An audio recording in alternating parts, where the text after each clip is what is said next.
आज से 4 साल पहले की बात है। 2019 की बात है ये।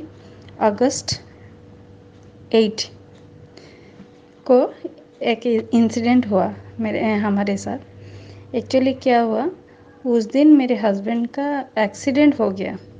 ठीक है।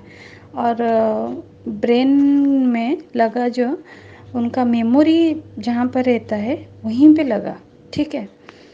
तो वो उनको रात रात के 9 बजे शायद हुआ, एक्सीडेंट हुआ। उनको हॉस्पिटल लाते लाते 11 बज गए और मुझे फ़ोन आया, मैं गई। मैं मेरे पहुंचने के बाद ही वो आए, हॉस्पिटल आए। ठीक है।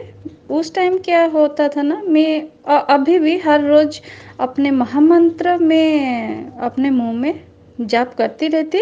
ऐसे मेरे चलता रहता है दिन भर, 24 आवर मेरे साथ चलता रहता है। तो उस समय क्या हुआ, तो एक्सीडेंट तो हुआ था और उनको आईसीयू में एडमिट किए। ठीक है। फर्स्ट डे गया, सेकेंड डे को डॉक्टर बोले कि उनका ब्रेन का ऑपरेशन करना पड़ेगा। एनी हाउ, और कोई चारा भी नहीं है। वो एम्स का जो एमडी आके मुझे खुद बोले, अपने हमारे पहचान वाले थे, तो वो खुद आके मेरे पास बोल के गए कि एनी हाउ ऑपरेशन होकर ही रहेगा, इसके सिवा और कोई चारा नहीं। तो ये सुन के मैं अपसेट तो हुई, लेकिन फिर भी ठीक है। सब family members, relatives, friend circle ऐसे बोलते गए सब।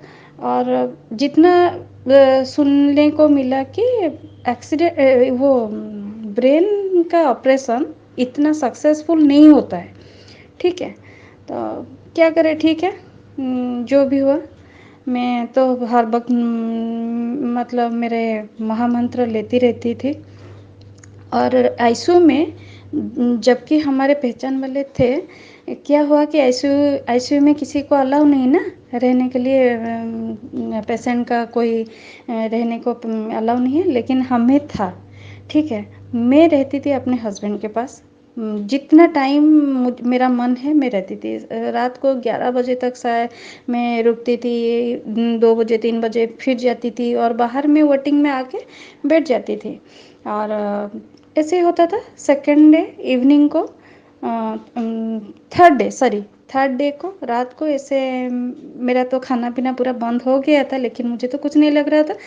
ऐसे में 10:30 को उनके पास खड़ी थी और अब मेरा एंटायर बॉडी वाइब्रेट होने लगा। ठीक है। तो क्या हुआ, मैं बोली कि मैं बाहर जाती हूँ ना। नहीं नहीं नहीं, तुम मेरे पास रुको और मेरे सर में दर्द है और दबाते रहो। ठीक है।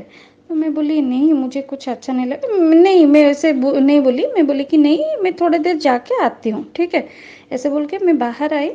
और जैसे मतलब मैं तो सोती नहीं थी, खाती नहीं थी, लेकिन उस दिन क्या हुआ, थर्ड डे रात को मैं बस अपने मम्मी के पास बैठी थी और मुझे कैसे हाफ एन आवर शायद आंख लग गई। तो उस बीच में क्या हुआ, और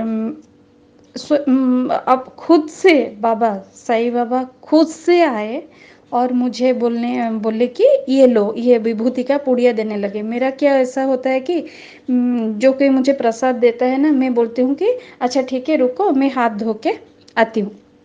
तो ऐसा हुआ, बाबा मुझे खुद दे रहे हैं और मैं बोलती हूँ बाबा मैं थोड़ा हाथ धो देती हूँ। तो ऐसे क्या हुआ, बाबा बोले ठीक है। ऐसे मुझे देखे और ठीक है, और फिर मेरे मेरे पास से चले आए, इनके पास गए और इनको विभूति दिया। ठीक है। बस तुरंत मेरा आँख खुल गई, मैं उठ गई। शायद 2:45 हुआ था। 5 मिनट रुकी, फिर 3 बजे हस्बैंड के पास चली आई। तो उस टाइम क्या हुआ, वो मुझे फ़ोन कर रहे थे, नर्स फ़ोन कर रहे थे, उनको टॉयलेट जाना है। तो मैं उठा भी नहीं पाई उस टाइम, और कैसे उठ के दौड़ के गई। उनका वो चल के आ गए थे टॉयलेट के पास, और जाते समय मैं उनको लेके गई। ठीक है। तो फोर्थ डे को क्या हुआ, उनका सब चेकअप हुआ, एमआरआई होता रहता था। सब नॉर्मल, सब नॉर्मल। मतलब सब बोले कुछ कुछ नहीं चाहिए, ऑपरेशन की कोई ज़रूरत ही नहीं। और पता है 5th नंबर डे को एक आदमी आईसीयू में था, और 5th नंबर डे गया, 6th नंबर डे को हम लोग वहाँ आईसीयू से सीधा घर आए। तो ये तो हमारे लिए बहुत ही एक्सपीरियंस है, मेरे लिए, और छोटा मोटा तो होता ही रहता है।